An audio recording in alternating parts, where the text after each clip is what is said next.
దేవుని యొక్క బిడ్డలారా, దేవుని యొక్క గమ్యము మనము చేరగలగాలి. ఎందుకంటే ఈనాడు కొందరి భక్తి, కొందరి విశ్వాసము, కొందరి ఆధ్యాత్మిక జీవితము ఎలాగా ఉందంటే కడముట్టించటం లేదు, విశ్వాసాన్ని కాపాడుకోవటం లేదు, పోగొట్టుకుంటున్నారు. డబ్బు కాడ, బంగారు కాడ, స్థలాల కాడ, పొలాల కాడ పోగొట్టుకునే వాళ్ళు ఎంతోమంది ఉన్నారు. డబ్బు పోతే మళ్ళీ వచ్చాది, విశ్వాసం పోతే రాదు. అవును, దేవుని యొక్క బిడ్డలారా, దేవుని యొక్క సన్నిధిలో బైబిల్ చెప్తూ ఉంది, మనం ఆరాధిస్తున్న యేసు క్రీస్తు ప్రభుల వారు న్యాయాధిపతి. హల్లెలూయా! ఆయన న్యాయవంతుడు.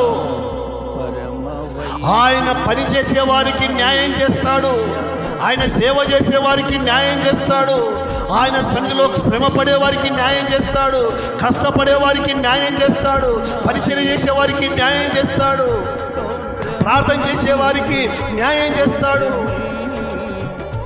ప్రత్యక్షంగా పరోక్షంగా సహకారంగా ఉండేవారికి న్యాయం చేస్తాడు ఆయన. ఎందుకంటే ఆయన అన్యాయస్తుడు కాదు. హల్లెలూయా! ఆయన అన్యాయస్తుడు కానే కాదు. బైబిల్లో యేసు ప్రభుల వారు అదే ఒక చక్కటి ఉపమానం చెప్పాడు. చూడండి, లూకా రాసిన సువార్త 18వ అధ్యాయంలో ఒక మంచి మాట లేక ఉపమానం కనబడుతుంది. చూద్దాం.